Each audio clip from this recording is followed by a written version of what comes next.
Bonjour, chers internautes qui nous suivent sur la chaîne Gaïdel TV. Bonjour, chers élèves ici présents. Nous sommes avec vous dans votre deuxième numéro de En classe, avec toujours notre éminent professeur Moussé Hassan Diouf, comme j'ai l'habitude de le présenter, qui est professeur au lycée de Ndiaye Sira, mais aussi qui dispense des cours dans les différents établissements privés de Khombol et de Toubatoul. Aujourd'hui, nous allons faire un exercice qui nous paraît un peu difficile et qui est un casse-tête pour en tout cas tous les établissements du Sénégal, à savoir le résumé. Aujourd'hui, on va parler du résumé. On va beaucoup parler des techniques à utiliser, en tout cas pour réussir un exercice de résumé.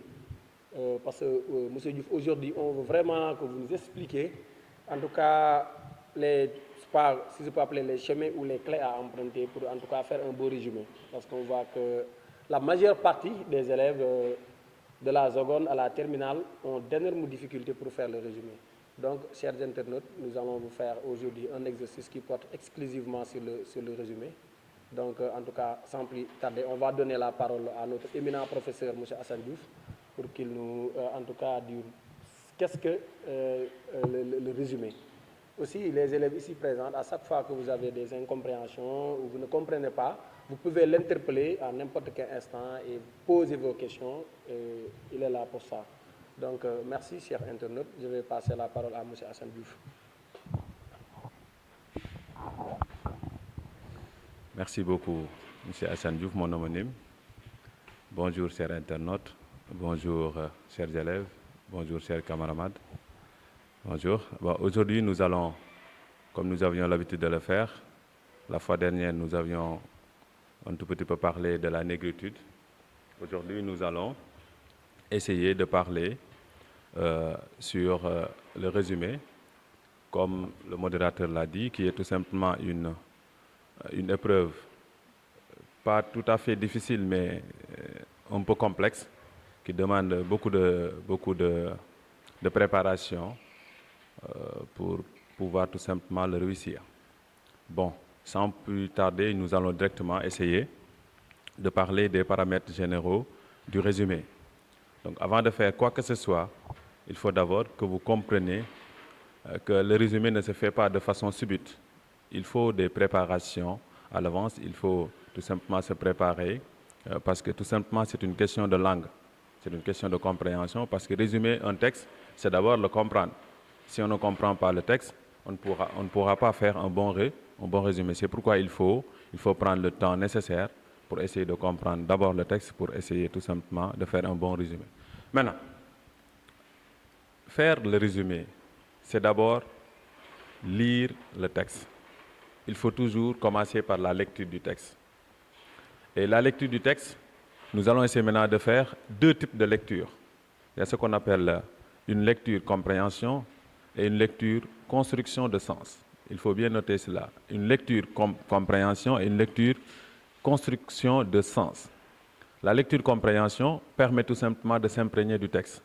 C'est le lieu maintenant de savoir le nombre de mots que compose le texte, parce que souvent, il y a certains textes où on ne compte pas le nombre de mots, on vous donne tout simplement un texte, c'est à vous maintenant de compter les mots et de calculer le quart, ainsi de suite, de calculer les 10% de tolérance, plus ou moins 10% de tolérance, et ainsi de suite. Maintenant, cette première lecture nous permet tout simplement de faire une lecture d'imprégnation, c'est-à-dire ça nous permet tout simplement d'entrer en premier contact avec le texte. Et maintenant, c'est le lieu aussi d'étudier tout le paramètre, tout le paratexte, c'est-à-dire le titre, les notes de bas de page, le vocabulaire, bien le chapeau s'il y en a. Après cette lecture, maintenant, nous allons faire la lecture construction de sens. Qu'est-ce que la lecture construction de sens? La lecture construction de sens, c'est cette lecture-là qui nous permet, nous en tant qu'élèves, de trouver la structuration du texte. Parce qu'on ne peut pas résumer un texte dont on ne connaît pas son organisation, sa structuration. Il faut d'abord repérer la structuration du texte. Parce que généralement, en milieu scolaire, les textes qui sont utilisés, qui sont proposés pour le résumé, ce sont des textes argumentatifs. Et maintenant, par conséquent, dans un texte argumentatif, il y a une organisation.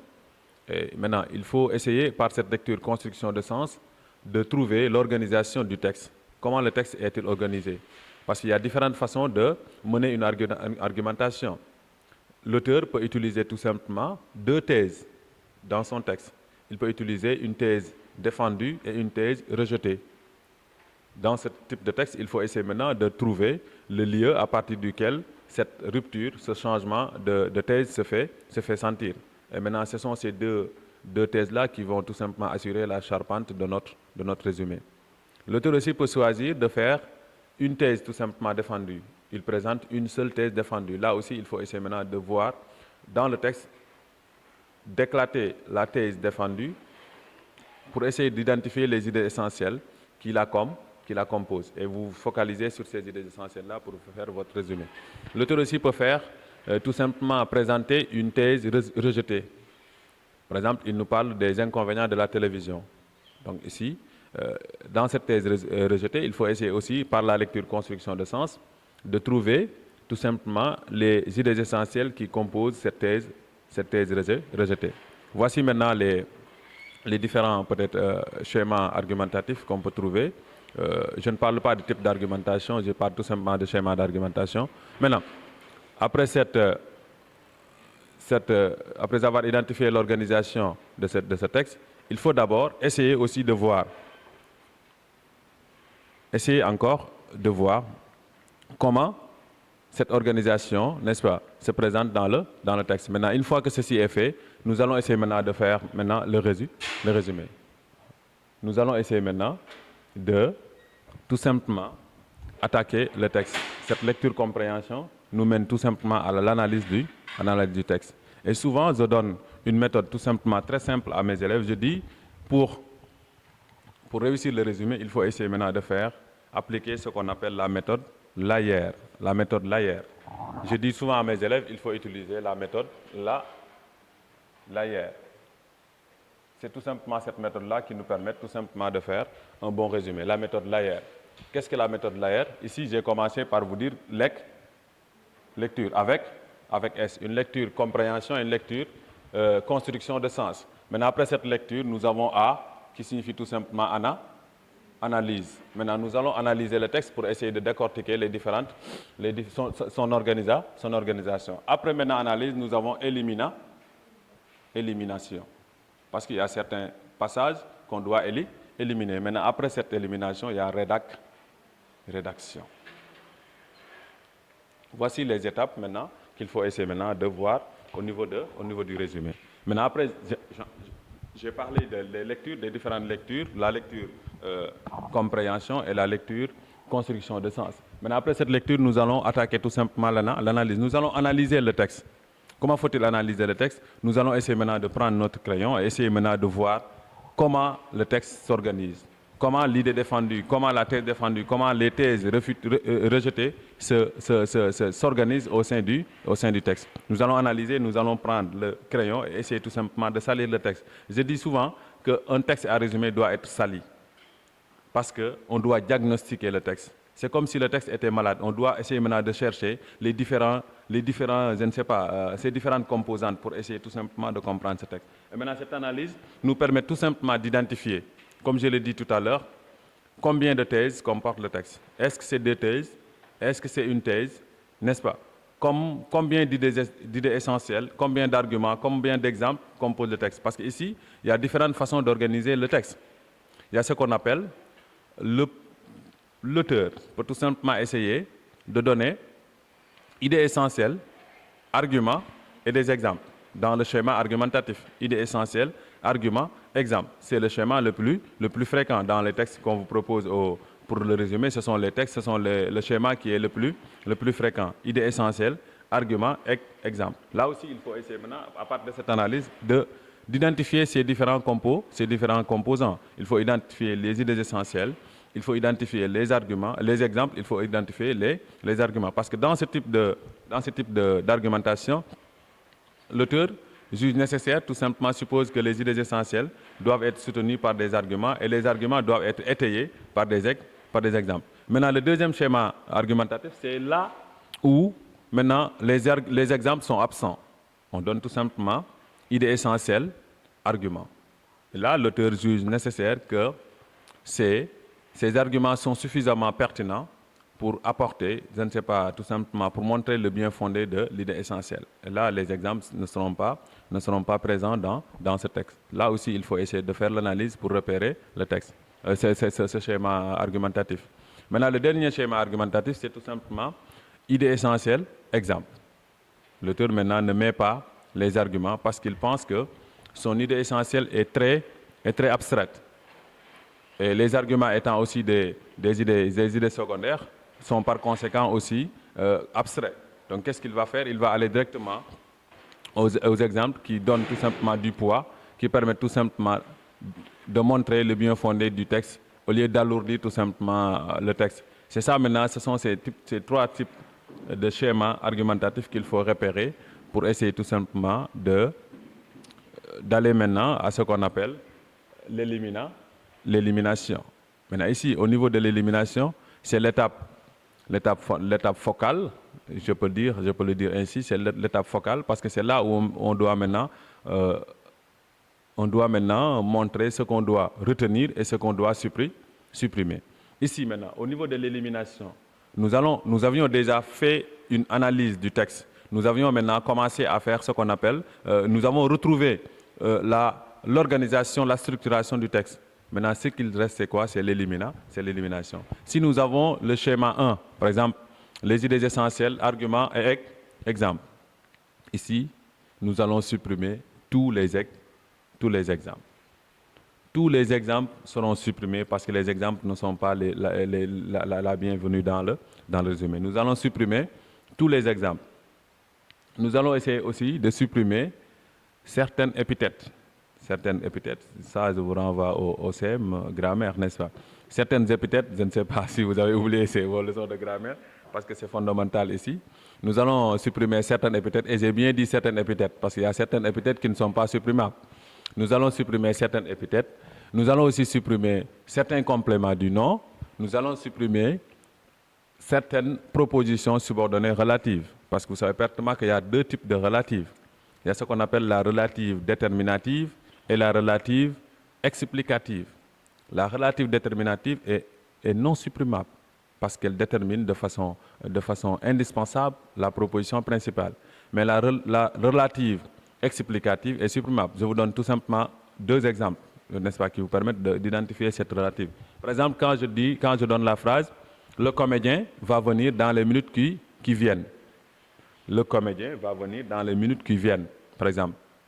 Ici, la relative qui viennent est une relative déterminative, parce que quand vous supprimez qui viennent, le reste de la phrase n'aura pas de sens.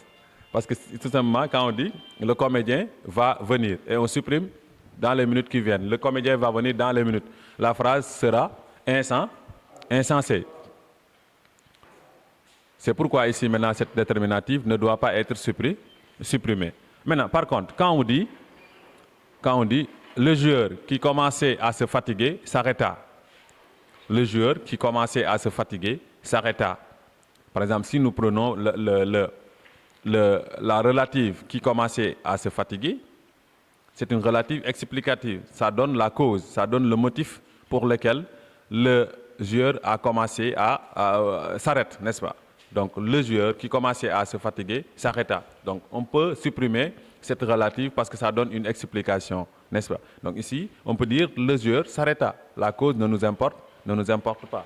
C'est ça maintenant qu'il faut essayer de... Donc la relative explicative est à supprimer. On supprime aussi certaines répétitions, on retravaille tout simplement. Les répétitions sont gérées et ainsi de suite. Et aussi, nous allons supprimer tout ce qui est mis entre parenthèses, tout ce qui est mis entre crochets, tout ce qui est mis entre guillemets, tout ce qui est mis entre deux tirets.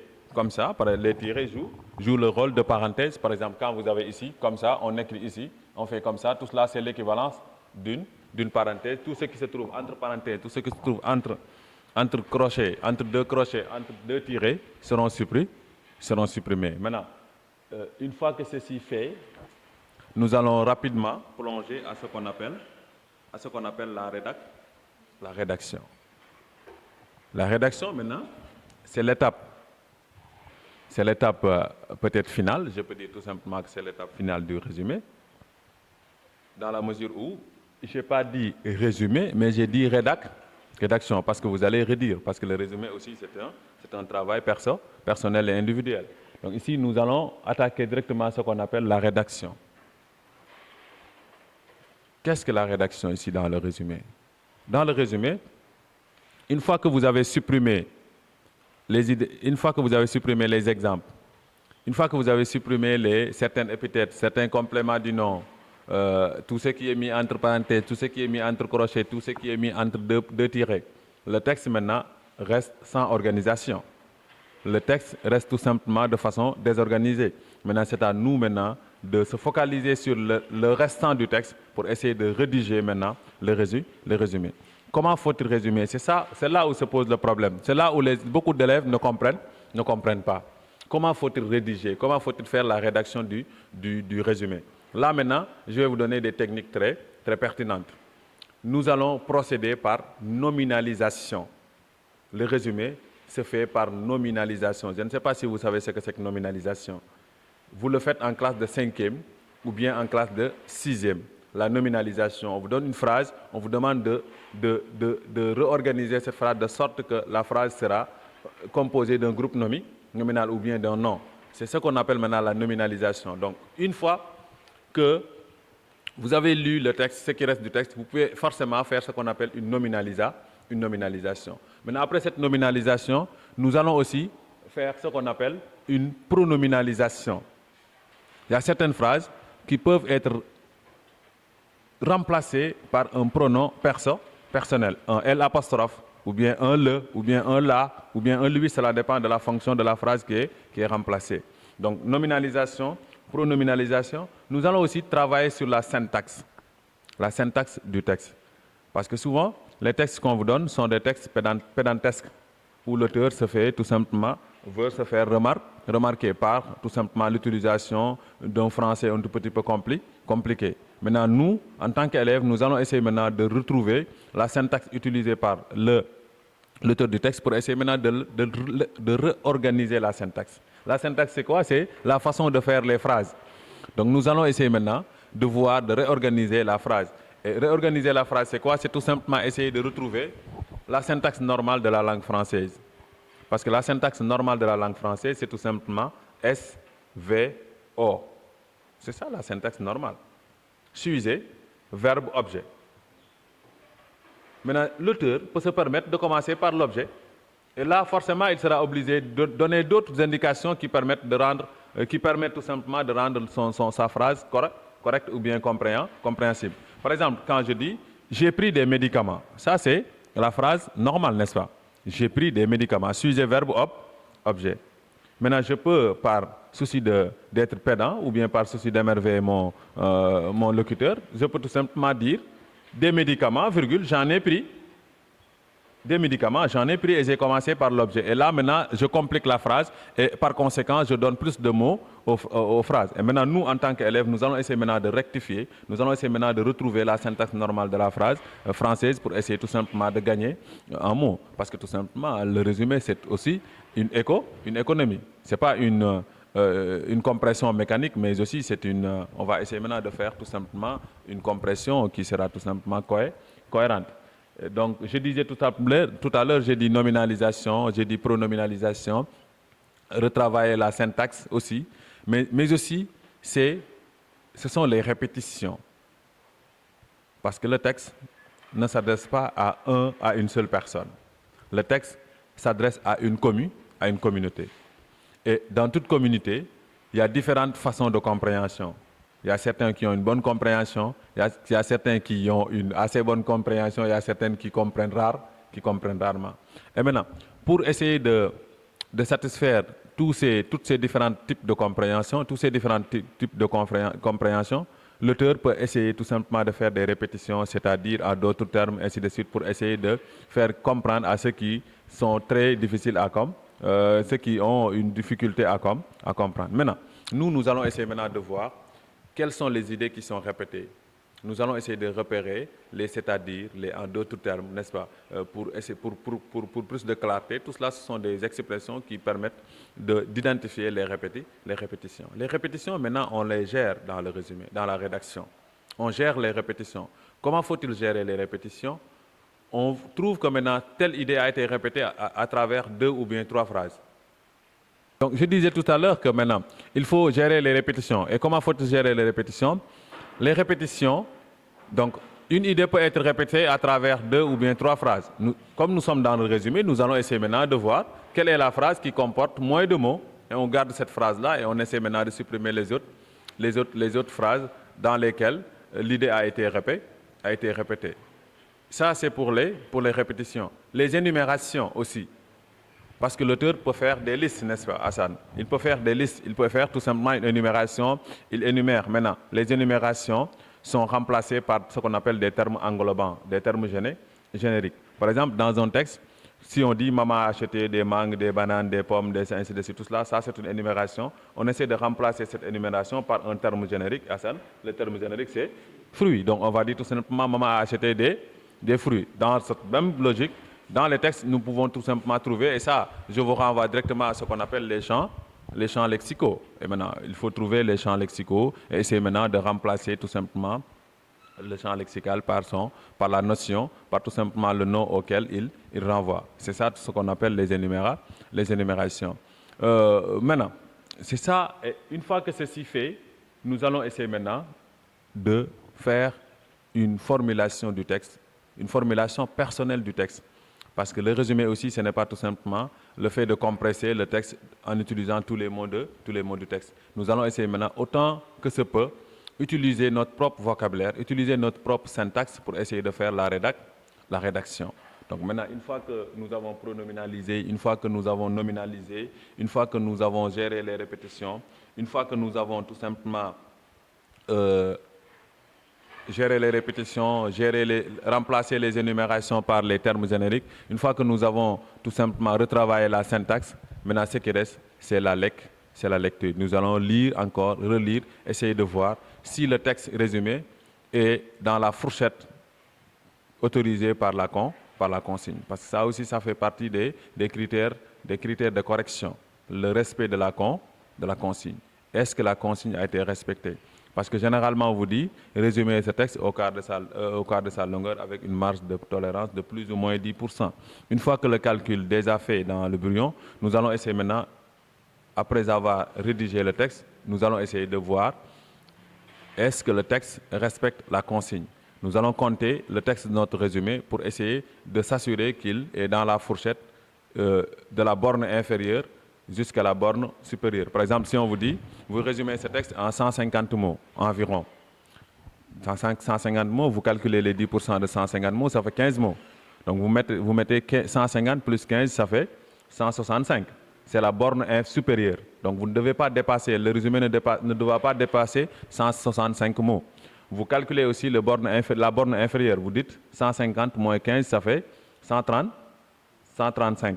Donc 135 sera ce qu'on appelle la borne inférieure. C'est-à-dire que votre résumé ne doit pas aller en deçà de 135. Donc la fourchette comprise entre 135 et 165, c'est tout simplement dans cette fourchette-là que vous devez faire votre résumé. 140 c'est bon, 145 c'est bon, n'est-ce pas? 150 c'est bon, 160 c'est bon, 162 c'est bon. Maintenant, c'est ça qu'il faut essayer maintenant de faire et s'assurer que aussi le texte est cohérent. Les termes génériques, il y a certains termes, il y a certains mots. Tout à l'heure, je parlais de tout simplement l'utilisation de votre propre vocabulaire. Mais vous dites cela à beaucoup d'élèves. Ces élèves se permettent tout simplement de changer tous les mots du texte. Et ça, ce n'est pas tout à fait faisable, n'est-ce pas? Il y a certains mots qui sont des mots monosémiques, qui n'ont qu'une signification, et par conséquent, il est très difficile de leur trouver tout simplement des synonymes. C'est pourquoi vous les utilisez tels que l'auteur les a déjà utilisés. Maintenant, si vous voyez qu'il y a certains mots dont vous pouvez auxquels vous pouvez apporter des synonymes, vous le faites, vous essayez de trouver une syntaxe personnelle, une syntaxe individuelle, et vous utilisez tout simplement votre façon de faire. Ici, j'ajoute quelque chose. La majeure partie des élèves pensent qu'on doit résumer phrase par phrase. Si vous faites ça, vous allez faire ce qu'on appelle de la paraphrase. Vous allez faire ce qu'on appelle tout simplement, n'est-ce pas, une faute très lourde au niveau du résumé. Ce que vous devez faire, c'est quoi? c'est vous allez essayer maintenant de résumer idée par idée. Et les élèves, M. Aliou, quand vous dites idée, ils sont perdus. Quand vous dites idée, argument, ils sont perdus. On résume idée par idée. L'idée, c'est quoi? C'est l'opinion qu'on veut faire, dont on parle. Moi, je parle de l'éducation des filles. Donc, l'éducation des filles est l'idée principale et l'idée générale. Maintenant, ce qui me permet de montrer l'éducation des filles, ce sont les arguments. Pourquoi l'éducation des filles? C'est ça les arguments. Et maintenant, les preuves qui montrent tout simplement l'éducation des filles, ce seront tout simplement considérées comme des exemples. C'est ça maintenant qu'il faut essayer de voir. On résume idée par idée. Une idée peut être, je ne sais pas, peut se dérouler à travers 2, 3 et même 4 phrases. Une seule idée, on peut la développer à travers 2 ou bien 3 phrases. C'est pourquoi quand vous résumez phrase par phrase, dans votre résumé, il y aura forcément des répétitions. C'est pourquoi maintenant je vous recommande de ne pas résumer phrase par phrase, mais de résumer idée par idée, paragraphe après paragraphe. Et dans ce type de résumé, il faut aussi accorder une importance capitale aux connecteurs logiques. Tout simplement parce que ces connecteurs logiques nous permettent tout simplement de savoir si nous sommes dans l'idée essentielle, si nous sommes dans les arguments ou bien si nous sommes en train tout simplement de lire les exemples. Parce que quand on dit par exemple, tout le monde sait que c'est pour introduire un exemple. Quand on dit en effet, tout le monde sait que c'est pour donner un argument. Quand on dit de vrai, c'est pour donner un argument. D'abord, c'est pour donner un argument. Ensuite, c'est pour donner un argument. Donc, il faut essayer de donner une importance capitale à ces connecteurs logiques. Voici maintenant les différentes étapes qu'il faut essayer de faire. Et de façon lente. Dans le résumé, il n'y a pas de précipitation. On fait lentement parce que vous disposez de 4 heures pour essayer de faire le résumé et la discussion. Parce que la discussion, c'est une petite dissertation. Maintenant, il faut prendre le maximum de temps pour essayer de comprendre le texte. Parce que le texte, s'il n'est pas compris, on ne peut pas faire un résumé.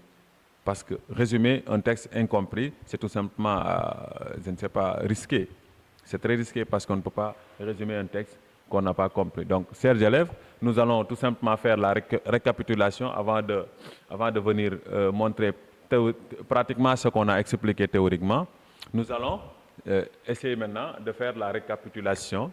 Donc, faire le résumé, c'est tout simplement essayer de suivre ces différentes étapes. C'est ce que j'appelle moi la méthode Layer. La méthode Layer qui consiste tout simplement à faire d'abord des lectures. Une lecture compréhension et une lecture construction de sens. La lecture compréhension nous permet tout simplement de s'imprégner du texte, de savoir ce dont on parle dans le texte. La lecture construction de sens, ici maintenant on lit et on pose le texte, et on pose au texte des questions. De quoi parle-t-on? Quand dit-on, n'est-ce pas? Quelle est l'intention de l'auteur? Parce que là aussi dans le texte argumentatif, la visée d'un texte argumentatif, c'est pour convaincre, c'est pour persuader. Quelle est l'intention du texte, quelle est l'intention de l'auteur? Tout simplement, ces réponses-là nous permettent tout simplement de comprendre le texte. Après ces lectures, nous allons faire l'analyse du texte.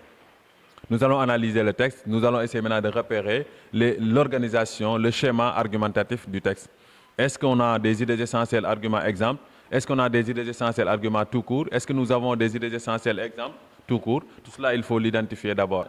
Il faut aussi analyser le texte. Et maintenant, quand on analyse le texte, nous allons essayer maintenant de voir toute l'organisation du texte. Comment le texte est-il organisé? Nous allons nous focaliser sur les connecteurs logiques pour identifier les idées essentielles, identifier les arguments, identifier les exemples s'il y en a.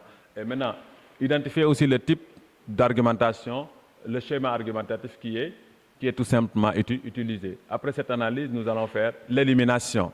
L'élimination, comme je l'ai dit tout à l'heure, c'est le point focal du résumé. Parce qu'il y a certaines notions qui ne doivent pas, il y a certains éléments qui ne doivent pas apparaître dans le résumé. Ce sont les exemples. On les supprime d'office. Tous les exemples, même si le texte comporte 200 exemples, on supprime tout. Parce que les exemples ne font pas partie du résumé. Et là, je précise tout simplement, quand nous avons le schéma argumentatif 3, par exemple, quand nous avons idée essentielle, directement argument, exemple. Dans ce cas, les exemples ne seront pas supprimés. Est-ce que je me suis fait comprendre? Quand nous avons le schéma 3, idée essentielle, directement les exemples, pas d'argument. Ici, les exemples jouent le rôle d'argument. On les résume, mais on les supprime pas. Maintenant, certaines certaines épithètes seront supprimées, certains compléments du nom seront supprimés, n'est-ce pas? La proposition subordonnée relative, explicative sera supprimée, certains compléments du nom seront supprimés, tout ce qui est mis entre parenthèses, entre guillemets, entre crochets, entre deux tirets seront supprimés. Et nous passons maintenant à l'étape finale, c'est-à-dire la rédaction où nous allons utiliser la pronominalisation, la nominalisation, nous allons retravailler la syntaxe, nous allons repérer les répétitions, on les gère. Nous allons essayer aussi de voir les énumérations qui seront remplacées par des termes génériques. Et c'est ça maintenant tout simplement les différentes étapes qu'il faut faire pour ainsi faire un bon résumé. Et maintenant, je ne sais pas si vous n'avez pas d'inquiétude, on peut directement, M. Aliou, attaquer la phase pratique. Ça va, Hassan? Oui, c'est bon. On peut attaquer la phase pratique. Maintenant, nous allons tout simplement commencer par une phrase. Après, nous allons faire 2 ou bien 3 phrases pour permettre tout simplement de matérialiser ce qu'on a expliqué théoriquement. Et maintenant, ici, nous avons un petit texte, une petite phrase. Nous avons une petite phrase. On a transformé les outils avec lesquels on travaillait et cela a amélioré les résultats de notre entreprise. Ici, ce qu'on doit faire d'abord, c'est quoi? C'est nous devons compter le nombre de mots. Nous devons compter le nombre de mots. Ici, maintenant, je ne l'ai pas expliqué théoriquement parce que c'est de la pratique. J'avais tout simplement réservé cette partie au décompte du mot. Nous avons essayé, ici, nous avons 1, 2, 3, 4, 5, 6, 7, 8, 9, 10, 11, 12, 13, 14, 15, 16, 17, 18 mots. Nous allons ici, notre phrase comporte 18 mots. Maintenant, nous allons essayer maintenant, comme je l'ai dit dans la partie théorique, nous allons essayer maintenant de faire, c'est un texte, on ne peut pas faire élimination, ainsi de suite, tout cela. Maintenant, ce n'est pas un texte, c'est une seule phrase. Je vais tout simplement vous montrer comment faut-il faire. Maintenant, ici, nous allons essayer maintenant de repérer tous les détails qui sont inutiles. On a transformé les outils avec lesquels on travaillait et cela a amélioré les résultats de notre entreprise. Ici, de notre entreprise est un complément du nom, donc d'office on fait comme ça, on le supprime, n'est-ce pas? Donc maintenant, ce qu'on doit faire, c'est qu'on doit essayer de travailler par nominalisation. Ici, nous allons voir le noyau de la phrase. Ici, si vous prenez cette première séquence de la phrase, le noyau c'est le verbe transformer. Donc nous allons essayer maintenant de nominaliser, transformer. Et le mot qui vient de transformer, c'est transformation. Donc ici, on peut dire tout simplement la transforme.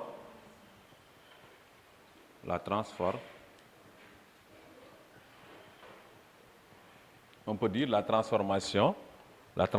Et d'office, l'article sera tout simplement remplacé par des, n'est-ce pas? La transformation des outils avec lesquels on produisait, là, on travaillait tout simplement, avec lesquels on travaillait. Ici, on peut dire tout simplement des outils productifs, parce qu'on travaille dans le but de produire. Donc ici, on dit les outils productifs. Donc, la transformation des outils productifs, ici, cela remplace tout cette, je ne sais pas si vous avez bien vu, cela remplace Hassan. On a transformé les outils avec lesquels on travaille. Je vous le disais tout à l'heure, c'est une répétition. Cela remplace toute cette phrase, toute cette première séquence. On a transformé les outils avec lesquels on travaille. Et cela, qu'est-ce qui a amélioré? C'est la transformation. Donc ici, on dit la transformation des outils productifs améliore ou bien a amélioré. Ici, résultat, on a supprimé le complément du nom. Maintenant, le complément du nom, ici, nous allons faire la possession. C'est ça que les élèves ne comprennent pas aussi.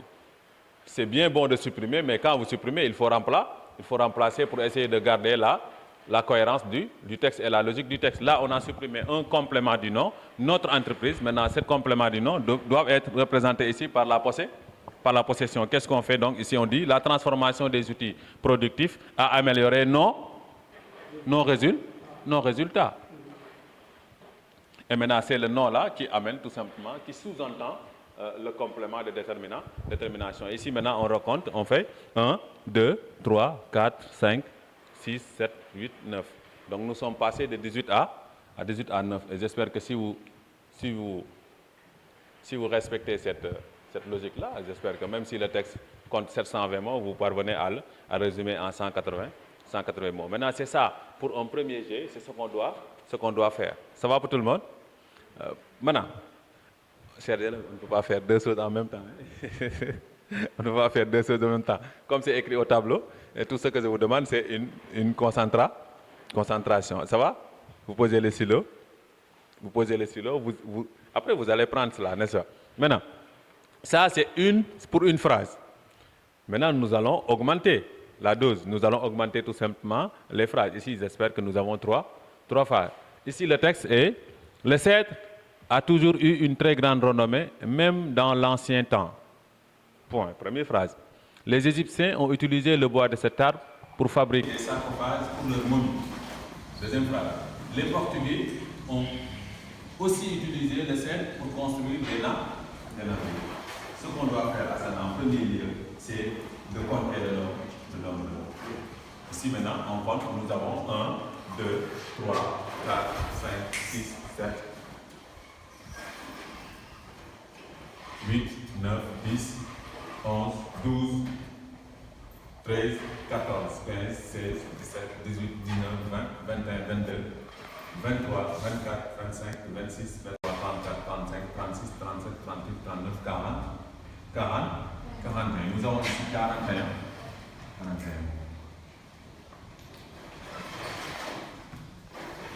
Nous avons ici 41. Ça va? Ça va? Ok. Nous avons 41 mots. Maintenant, Assad, ce qu'on doit faire, ces élèves, essayez maintenant ici, nous allons essayer maintenant de voir tous les détails inutiles, parce qu'il y a beaucoup de détails inutiles. Ça va pour tout le monde? On peut démarrer? C'est bon. Ça va? Ok. Ici, maintenant, nous allons démarrer. Chers élèves, regardez ici, nous avons le cèdre a toujours eu une grande renommée, même dans l'ancien temps. Les Égyptiens ont utilisé le bois de cet arbre pour fabriquer des sarcophages pour leurs momies. Les Portugais ont aussi utilisé le cèdre pour construire des navires. Ici maintenant, nous allons essayer de résumer la première idée. On dirait que vous ne voyez pas. On dirait que vous ne voyez pas. Maintenant, vous voyez. Ce qu'on doit faire maintenant, c'est nous allons essayer maintenant de résumer la première idée. La première idée, c'est quoi? La première idée, c'est le cèdre a toujours eu une très grande renommée, même dans l'ancien temps. Maintenant, ici, il y a beaucoup de détails qui ne sont pas nécessaires à la compréhension. Ici, maintenant, le cèdre a toujours, ici, toujours, ce n'est pas très nécessaire, n'est-ce pas? C'est un adverbe, a toujours eu une très grande renommée. Une renommée n'est pas.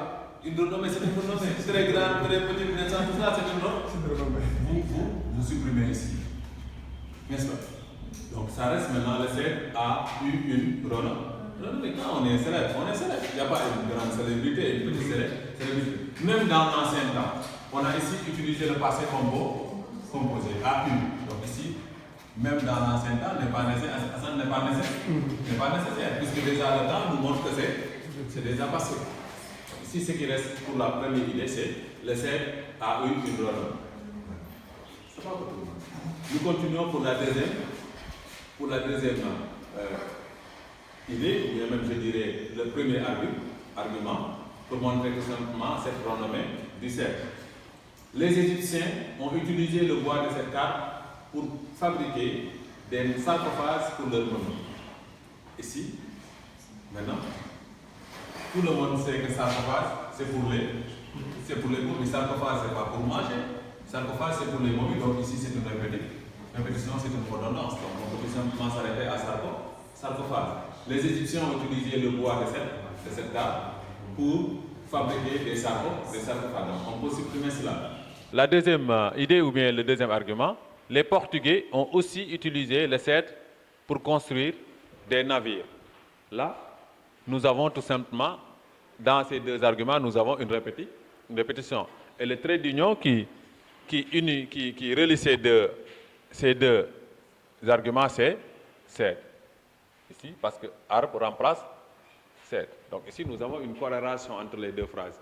Et cette corrélation peut nous permettre tout simplement d'imbriquer ces deux phrases en une seule phrase.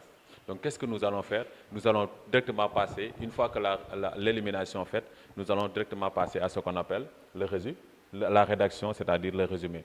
Ici, nous avons, comme je vous l'ai dit dans la phase théorique, je vous ai dit tout simplement, quand vous supprimez ce qui doit être supprimé, ce qui reste du texte, c'est tout simplement un ensemble d'éléments sans organisation, sans logique aucune.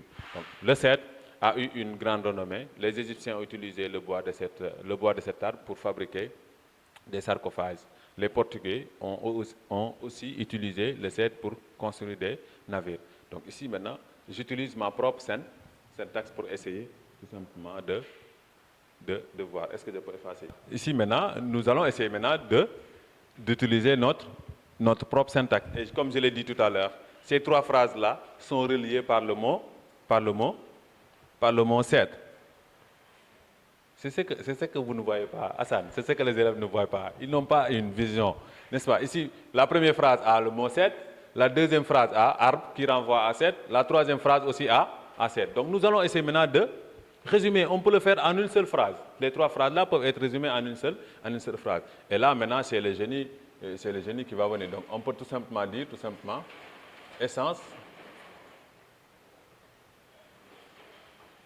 essence renommée, virgule,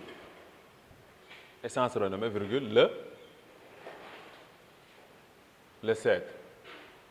Le cèdre servait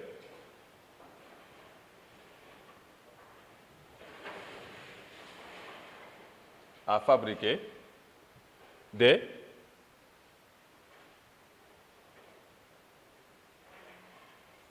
navires et des sarcophages.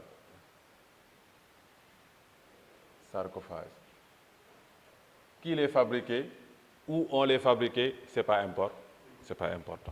Maintenant, c'est comme ça qu'il faut faire le résumé. Ici, vous voyez, essence renommée, virgule, le cèdre servait à fabriquer navires pour les Portugais, sarcophages pour les Espagnols. C'est comme ça, ici, nous comptons, nous aurons 1, 2, 3, 4, 5, 6, 7, 8, 9, 10, 11, 12. Nous avons ici, ce texte est résumé en 12 mots. Donc, nous sommes passés de 41 à 12 mots. C'est comme ça qu'il faut essayer maintenant de faire le résumé. Vous allez sans doute me dire que il faut que vous compreniez la langue française. Oui, c'est évident. C'est évident. Pour faire un résumé, il faut comprendre d'abord la langue française. Il faut d'abord savoir ce qui se dit. N'est-ce pas? Voilà, chers élèves, voici maintenant tout simplement les techniques du résumé qu'il faut essayer maintenant de voir.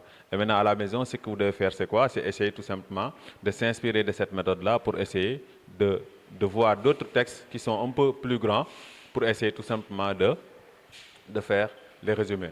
Donc, ce qu'il faut faire, c'est qu'à chaque fois que vous remplacez, à chaque fois que vous supprimez quelque chose, il faut essayer maintenant d'essayer d'assurer tout simplement ce que vous avez supprimé. Nous, quand nous corrigeons certains résumés, nous avons tout simplement l'habitude de tomber sur des textes incohérents, des textes qui n'ont pas à la limite même de sens, qui n'ont pas de sens parce que tout simplement, il y a certains qui suppriment, mais qui n'assurent pas cette suppression. Comme je l'ai dit ici, quand vous supprimez les compléments de détermination, il faut essayer tout simplement, si le complément de détermination indiquait la possession, il faut remplacer l'article par un pronom possessif, ainsi de suite, ainsi de suite.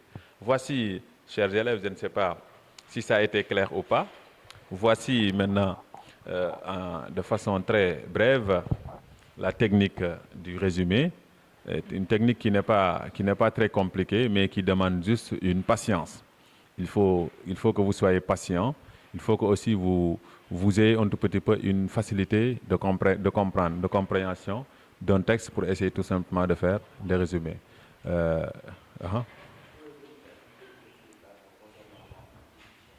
Concernant la discussion.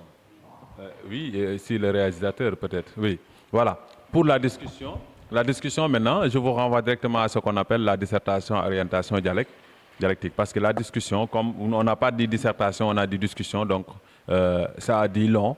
Ça dit tout simplement qu'ici, au niveau de la discussion, souvent c'est un passage du texte à résumer qui est tiré. Un passage du texte à résumer. Dans le texte à résumer, on prend un passage et on vous demande maintenant de discuter. Et ce passage-là est relatif à ce qu'on appelle une idée défendue par l'auteur. Parce que dans le résumé, vous n'avez pas l'opportunité, vous n'avez pas la possibilité de dire si vous êtes contre ou bien si vous êtes d'accord avec l'auteur. Parce qu'ici, on vous demande tout simplement de faire un travail décentré. Maintenant, l'autre exercice qui compose, qui est le deuxième exercice de l'épreuve, c'est-à-dire la discussion, vous permettre de donner maintenant votre point de vue par rapport aux différentes idées, comment dirais-je, débattues dans le texte. Qu'est-ce que la discussion? La discussion respecte la méthodologie de la dissertation à orientation dialectique. Ici, il faut d'abord, dans la première partie appelée thèse, il faut essayer maintenant d'expliquer les propos de l'auteur. Ici, par exemple, dans un texte qui parle du football, peut-être qui parle du football, des rencontres sportives, ainsi de suite, des rencontres sportives, on vous dit tout simplement, on prend la phrase doit-on, n'est-ce pas, chercher la victoire à tout prix dans les rencontres internationales? Doit-on chercher la victoire à tout prix dans les rencontres internationales? On vous dit discuter cette idée. Avec les plans, la consigne améliorée, on vous dira tout simplement montrer que, ainsi de suite, d'abord, ensuite. Maintenant, ici, dans la première partie de votre discussion, ce que vous devez faire, c'est quoi? C'est vous devez montrer maintenant le bien fondé de cette affirmation. Doit-on chercher la victoire à tout prix dans les rencontres internationales? Là, maintenant, je montre que ici, les joueurs portent le drapeau d'un pays. Ils doivent mouiller le maillot comme on a l'habitude de dire. Ils doivent défendre leur nation, ils doivent défendre leur couleur, ils doivent défendre leur drapeau. Ils doivent donner à leurs supporters la jouissance communautaire, la jouissance collective. Vous vous rappelez de la victoire du Sénégal sur la France en 2002. Toute la population, sans exception, n'est-ce pas, toute la population est sortie. C'est ça la joie commune, c'est ça la jouissance commune. Donc c'est ça qu'il faut montrer dans la première partie. Ça va? Dans la première partie, vous montrez le bien fondé de cette idée. Maintenant, dans la deuxième partie, il faut que vous cherchiez ce qu'on appelle une antithèse. Maintenant, vous les élèves, votre problème c'est que l'antithèse, vous pensez que tout simplement c'est le contraire de la thèse. Et ça, je le dis à mes collègues, il faut toujours enseigner aux élèves que l'antithèse n'est pas toujours forcément l'opposition catégorique scalaire de la thèse. Ici, l'antithèse, on montre tout simplement les limites. Ici, on montre les limites. Doit-on chercher la victoire à tout prix? Ici, maintenant, dans la première partie, la violence ne fait pas partie du sport. Donc ici, si gagner est le résultat de la violence, la victoire n'aura plus de sens, n'est-ce pas? Donc c'est ça qu'il faut montrer. On montre les limites. On doit chercher la victoire à tout prix. À tout prix comment? Mais de façon positive. On doit mouiller le maillot, on doit jouer de façon correcte. On doit essayer maintenant de se décarcasser pour arracher la victoire. Mais aussi, se décarcasser ne signifie pas tout simplement jeter des pierres, ne signifie pas insulter l'arbitre, ne signifie pas tout simplement attaquer l'adversaire, ne signifie pas tout simplement dérober aux règles du football. C'est ça maintenant qu'il faut montrer dans la deuxième partie. Et c'est ce qu'on appelle l'antithèse. Parce qu'il y a tout simplement différentes façons de faire l'antithèse. Peut-être prochainement, nous allons en revenir pour parler de la discussion ou bien même pour parler de la dissertation. Maintenant, c'est ça qu'il faut essayer maintenant de faire. Ce qu'il faut savoir maintenant, c'est que dans la discussion, vous n'avez pas suffisamment de temps pour développer toutes vos idées. C'est pourquoi il y a beaucoup d'élèves qui me disent « Monsieur, c'est le temps qui nous manque. Nous n'avons pas pu terminer parce que nous avons fait deux exercices en même temps. » Je vous dis, dans la discussion, on ne vous demande pas d'entrer dans les détails comme dans la dissertation. Parce que ne serait-ce que si vous utilisez votre cerveau, vous pensez que maintenant cet exercice a été fait durant 4 heures. Cet exercice-là, cette épreuve-là, composée de 2 exercices, peut se faire en 4 heures. Ça signifie qu'il y a quelque chose qu'on doit retenir. Dans la discussion, vous allez à l'essentiel. Vous sélectionnez les idées les plus pertinentes, les arguments les plus pertinents, les preuves les plus pertinentes pour les présenter à votre correcteur. Voici, je ne sais pas si j'ai bien répondu à votre question, mais voici tout simplement la façon dont on doit faire la discussion. Maintenant, pour la méthodologie, il faut respecter toutes les étapes de la dissertation dialectique. Amener le sujet, reformuler, problématique, annonce du plan, idée essentielle, argument, exemple, conclusion partielle, phrase de transition, ainsi de suite jusqu'à la fin. Je ne sais pas, les autres, si vous avez des questions par rapport à ça. Par rapport à ça, si vous n'avez pas de questions, M. Aliou, je vais passer le micro à M. Hassan Diouf, mon homonyme, pour qu'il fasse un tout petit peu la fermeture, n'est-ce pas? Il y a un élève là qui n'est pas tout simplement retardé, mais qui est venu à la fin. Donc, merci, je vous remercie de votre aimable attention. Monsieur Hassan. Merci beaucoup, M. Diouf. Et pour les élèves, vous n'avez pas de questions sur, en tout cas, tout ce qui a été dit. Parce que, comme j'ai l'habitude de le dire, M. Diouf n'a pas beaucoup de temps. Hein. À chaque fois qu'on a eu la chance de l'avoir, on va beaucoup profiter vraiment de ces services. Donc, il est là avec vous. Si vous avez des questions, en tout cas, sur ce qui concerne le résumé et la discussion aussi, c'est le moment de poser vos questions pour qu'il apporte beaucoup plus d'explications. Parce que j'ai pu constater que si on comprend le résumé, il est encore beaucoup plus facile de le traiter que de faire, en tout cas, la dissertation qui donne une idée et qui doit développer, en tout cas, beaucoup de choses. Et là, on te donne toutes ces choses-là. Bon, tu fais, je pense, une synthèse, un résumé. Je ne suis pas littéraire, je suis scientifique. Je ne maîtrise pas, en tout cas. En tout cas, je ne maîtrise pas trop les mots littéraires là. Mais donc, si vous avez des questions, c'est le moment de les poser. Si vous n'en avez pas aussi, donc on peut avancer. Donc, en tout cas, la parole est donnée aux élèves. Si par hasard quelqu'un a une question, une suggestion, en tout cas, tout ce qu'il veut dire, ou même en tout cas son impression par rapport au travail qui est fait, en tout cas, elle sera la bienvenue, quoi. Donc, nous passons la parole aux élèves. Bonjour, chers élèves. Bonjour, c'est le professeur M. Diouf. On dirait que c'est la première fois, mais vraiment, on a une sensation que ça s'est bien passé, ça s'est bien fait aussi, vraiment. Si ce n'est pas tout compris aussi, on dirait que peut-être l'essentiel, ça s'est bien passé. Vous avez fait l'essentiel. Donc, merci encore, M. Diouf. Merci à M. Aliou Gaye et à Maudou Bousso, nos techniciens sur place. Merci à la chaîne YouTube Gaïdel TV.